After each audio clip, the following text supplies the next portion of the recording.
Have you been called an old soul? Here's what that really means. Are you a curious, wise, or all-around calm person? You might just be an old soul. Whether you've been called it before or always had a feeling you were, what does being an old soul really mean? Here, we dive into the true meaning, plus, the signs to look out for that you could be an old soul. What does old soul really mean? It's likely you know an old soul when you meet one. They probably seem wise beyond their years, mature, grounded, and aren't interested in superficial things. According to intuitive counselor Randy Merzen, the concept of the old soul is inspired by the idea that our bodies are containers for spirit.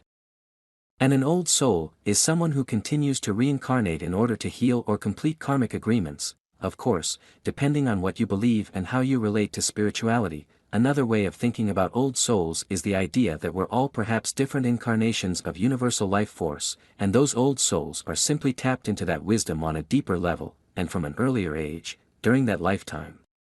As spiritual guide and author of Sacred Landscapes of the Soul, Karen Brailsford tells MBG, I believe there's a timelessness or eternality we all have access to, this innate wisdom and core truth.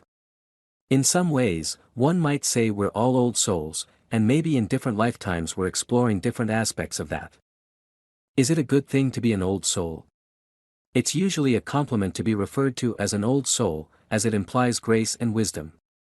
But there can be downsides to being mature beyond your years. As Merzen explains, no one enjoys being a newbie, but in fact, the benefit of being a new soul is that they carry around a lot less karma. She adds that old souls come into this life with an agenda to experience and complete karma, while new souls want to make form out of light, and experience what it's like to be a being in a body. As such, the new soul's experience is a bit more light-hearted, where being an old soul can feel heavy. But in addition to that, because the old soul comes to this life with more experience and understanding, they're able to handle obstacles and challenges with greater clarity. And going back to Brailsford's point, it comes down to what the new versus old soul is experiencing in this life. A new soul wants to be fresh and new and maybe have a more hedonistic lifestyle, while an old soul wants to go into the depths and learn. Old souls may also feel somewhat isolated, as they can see through much of the illusion and separation in modern culture. 11 Characteristics of Old Souls. Number 1. You have an inquisitive, curious mind. Old souls very much prioritize truth and wisdom. As such, they often have curious minds about what's happening in the world and internally, but not in a superficial way, Brailsford notes. Whether it's world events or your relationship with a family member or friend, it's the idea of being curious about what's emerging and what one might learn or cultivate through the experience, she explains. Number 2. You can see the big picture. If you're an old soul, you're likely able to see beyond appearances, Brailsford says. You're probably able to let things roll off your back easier, and you're less likely to be triggered by certain things. I'm not saying on a day-to-day basis you're not human and don't get angry. She adds, but overall, you're able to step back and see the bigger picture, whether immediately or a little later, and have a sense of what it was all about. Number 3. You may feel like a bit of an outsider. According to Merzen, being an old soul can make it difficult to form meaningful connections, at least when you're young. If you're an old soul and are still chronologically young, it might take a while to find your tribe, she says. And as Brailsford adds, they might feel like an outlier, and they may initially feel that they're alone in this. Number 4. But you know your fellow old souls when you meet them. While it can be difficult to get along with everyone when you're an old soul, Brailsford is quick to note that in the long run, old souls are actually good at finding their fellow kindred spirits. A true old soul realizes they can't be the only one.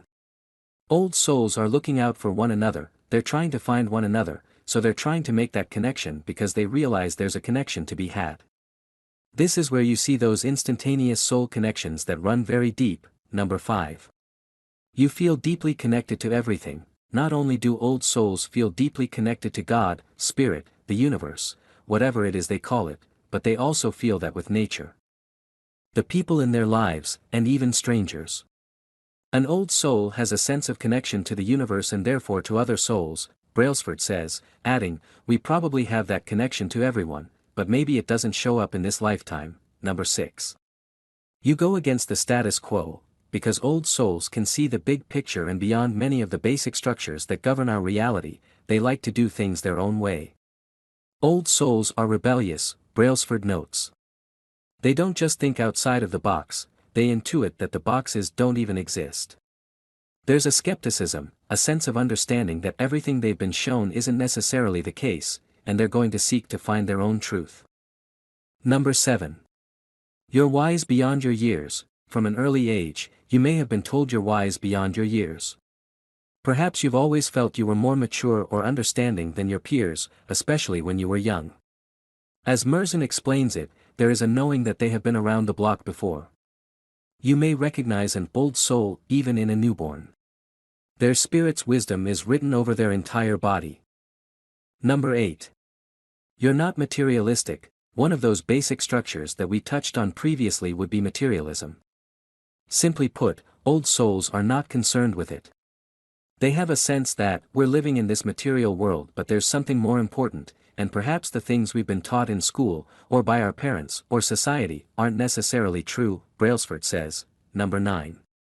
Your inner world is more important than the outer, not to say you don't care about the outer world, but for old souls, their inner growth, journey, and relationship to themselves and spirit are often of utmost importance. The soul is inside, and it's about going within, Brailsford notes. You probably spend good amounts of time in reflection, deeply pondering your experiences and life lessons. Number 10. You have a particular gift from the past. Were you always inclined to the violin for seemingly no reason? Or maybe you have a proclivity for baking, even though you never baked with anyone in your family. Having a particular gift, in a particular field out of the blue, whether it's an instrument or career or even place, Brailsford says, is a sign of an old soul. There's this sense of having a knowing about that thing, that you've done this before. Number 11. You often need to recharge, and lastly, these deeply contemplative folks often need to reset their batteries, so to speak. They're probably drawn to meditation and solitude. Brailsford notes. It's not that they don't enjoy people's company, but they know there are certain times they have to go within. They're not living just an external life, where these traits come from. The more spiritual understanding of where these traits come from relates to reincarnation and past lives. As Merzen says, it's like getting older in a way, where we have experiences and we keep growing and building on them. She compares being born to going on a trip. A trip where many forget their luggage. Old souls don't forget their luggage, bringing all of their information and experience with them into each incarnation, she says. Another way to look at it is to consider that we all had these traits once upon a time, until society told us otherwise. We come into this world fully aware and awakened, Brailsford says. It's often society, our parents, and culture that makes us forget. The journey becomes about unlearning these things. Other explanations would include things like a high degree of empathy or intuition, making one more tuned into the bigger picture and their sense of being. Children who have dealt with trauma may also exhibit traits of old souls. As adverse childhood experiences force them to grow up faster than their peers, how to thrive as an old soul. While being wise and uber-spiritual may sound great, as mentioned, it does come with some difficulties. Whether that be finding your soul family or learning how to balance your inner and outer worlds, there are ways old souls can be sure to thrive. Surrounding yourself with people who are like-minded, in terms of being aware and open, is really supportive, Brailsford notes. And in addition to that, she emphasizes the importance of striking a balance between wisdom and lightheartedness. Take delight in synchronicity and coincidence, and bring a playful energy to life. She says, I think that helps one thrive, being lighthearted about it all. Hold the space of contemplation and deep thought, and also hold the space of levity and playfulness, and of course, given an old soul's rebellious nature, it will be imperative for them to figure out a lifestyle that feels fulfilling and supportive. As Merzen notes, I believe an old soul has the ability to claim themselves more fully.